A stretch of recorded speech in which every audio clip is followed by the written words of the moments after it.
Eu converso agora ao vivo com Renato Casagrande, governador do estado do Espírito Santo. Ele está em Vila Velha, mas esteve mais cedo lá em Aracruz e visitou as duas escolas que sofreram esses ataques.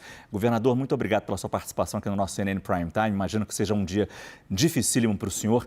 E eu começo, acho que não fazendo tão mais fácil assim essa entrevista, mas perguntando o que o senhor viu, o que o senhor sentiu lá em Aracruz. Boa noite, Márcio. Boa noite a todos que estão nos acompanhando. Um dia de muita tristeza, uma tragédia que a gente jamais esperava. Eu estava, na verdade, chegando em São Paulo, fui a São Paulo hoje cedo, tinha uma agenda em São Paulo, desmarquei, cancelei e retornei ao estado do Espírito Santo e fui naturalmente lá na comunidade para poder participar na escola, dos esclarecimentos, a sociedade. Numa hora como essa, além da solidariedade, a presença, a manifestação da solidariedade, da gente estar juntos numa hora difícil como essa, para todos nós, imagina para as famílias que perderam pessoas queridas, gente que está internada ainda nos hospitais, correndo risco à sua vida. Então, a presença nossa, a manifestação de solidariedade e, ao mesmo tempo, de resposta a atos como esse. Veja que esse foi um ato planejado. Nossa escola é uma escola que tinha segurança, ele rompeu um cadeado de um portão secundário, portão principal, um portão eletrônico com vigilante, né? Nós temos câmeras de vídeo, como vocês estão vendo aí, diversas cenas gravadas pelas nossas câmeras. Então, foi uma ação planejada de alguém que está com problema mental, mas com esse problema mental tirou a vida de 3 pessoas e baleou mais 10 outras pessoas, tá certo? Então, o debate sobre saúde mental é fundamental, o debate sobre acesso às armas é fundamental numa hora como essa, porque ele teve, naturalmente, a família dele, a família de policial, então teve o pai dele, tem uma arma do Estado com ele, uma pistola Glock, o pai dele tinha uma outra arma, então ele teve facilidade no acesso à arma e, de alguma maneira, sabe manusear bem uma arma, porque atirou diversas vezes e, aparentemente, já com certa intimidade com as armas. Então,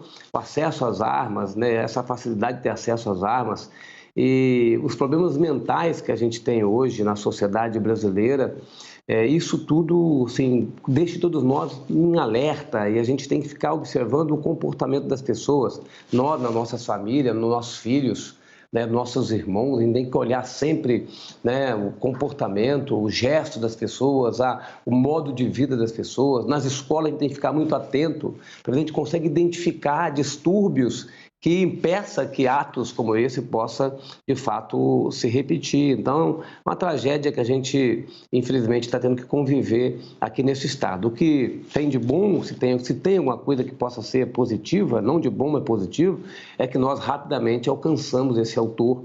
Nós temos aqui um cerco inteligente, que são câmeras de vídeo que estão instaladas no estado todo, que está ligada a uma plataforma de inteligência artificial. Então, com a característica do carro, a gente conseguiu identificar logo onde estava esse carro e onde estava esse autor. Explica pra gente, governador, como é que foi essa ação? Ele chegou sozinho, agora você está falando que ele chegou de carro e ele entrou na escola sozinho, depois ele fugiu nesse mesmo carro. Qual teria sido essa ação desse jovem de 16 anos, aluno da escola estadual, que foi a primeira a ser atacada? Ele, na verdade, é ex-aluno, viu, Márcio? Ele, no mês de junho, ele se desligou da escola. Na ficha dele lá da escola, a ficha escolar dele, ele tem uma transferência, não diz para qual escola, mas tem a anuência da mãe dele. Ele é de menor, não tem a anuência da mãe dele na transferência ou na saída dele da escola. Então, ele foi aluno da escola Primo Biti, não era e não é mais aluno da escola. Então, como aconteceu? Ele, pouco depois das 9 horas da manhã, ele chegou na escola, chegou de carro, não tentou acessar a escola pelo portão principal, que é um portão que tem vigilante e, como eu disse, é um portão eletrônico, um sistema eletrônico, mas ele já chegou na porta, no portão secundário, atrás da escola, e ele rompeu esse cadeado, usou alguma ferramenta, né, para romper esse cadeado, rompeu o cadeado, e ele teve acesso a 20 metros desse portão secundário, é a sala dos professores. Um pouco mais de 9 horas, era a hora do recreio dos alunos. Os alunos estavam todos no refeitório, mais distante desse portão, mas a sala dos professores, aí os professores estavam todos reunidos na sala dos professores, é o local mais perto. Foi ali que ele já se deparou com pessoas, e ali é que ele atirou em 10 professores, alcançou e feriu 10 professores. 2 professores vieram a óbito, tá certo, no local, e infelizmente temos 3 professores sendo atendidos nos hospitais, mais 3 com situação de maior gravidade. Então foi aonde ele encontrou, tá certo? A primeiro grupo de pessoas, ele já usou a pistola e descarregou ali as pistolas, tá certo? Essa pistola nos professores, na sala dos professores. Depois ele saiu da nossa escola estadual, entrou no carro e dirigiu até uma outra escola, deve ser 500 metros, 1 quilômetro, uma escola particular, e lá usando um revólver, né?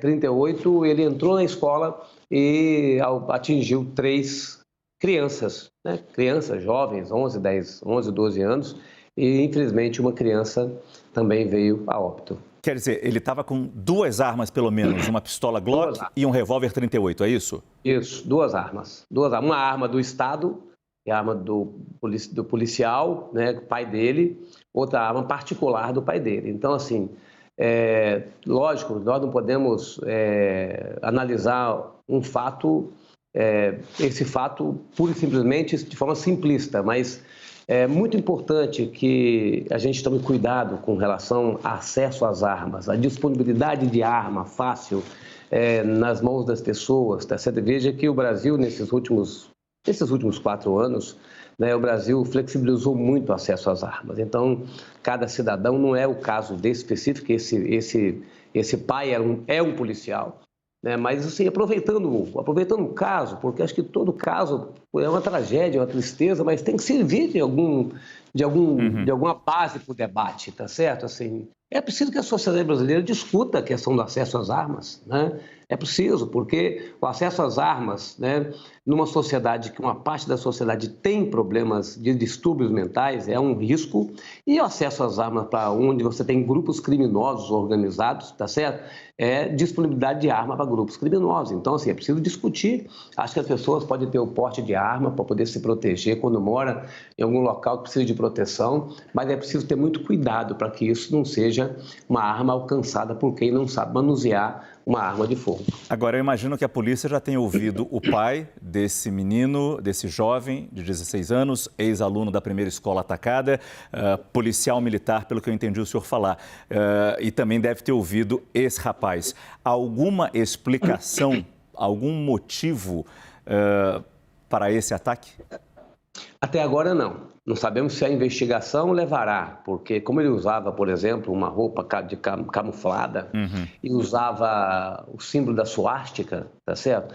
Pode ser que ele tenha algum vínculo com algum grupo neofascista, neonazista, tá certo? Do mundo, do Brasil. Então, de vez, alguns casos como este, as pessoas têm ligação com esses grupos, então, mas só a investigação. Como o fato aconteceu hoje, né, e a gente está ainda fazendo o início da apuração, não tem na palavra do pai, na palavra do autor, não tem uma razão objetiva, racional, tá certo?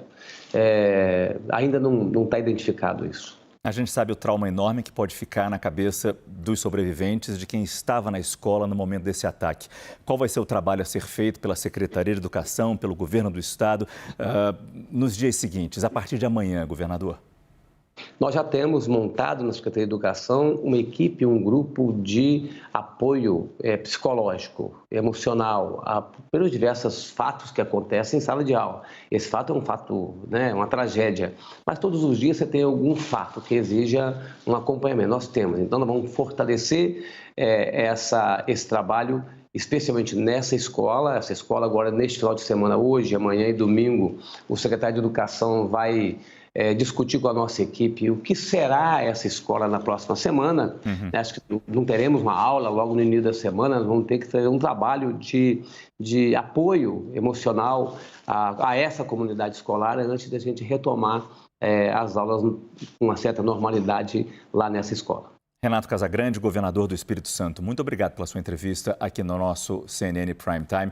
Aceite o nosso desejo de força, claro, que se estenda a todos os parentes, todas as famílias aí no Espírito Santo. Muito obrigado e boa noite. Obrigado, boa noite.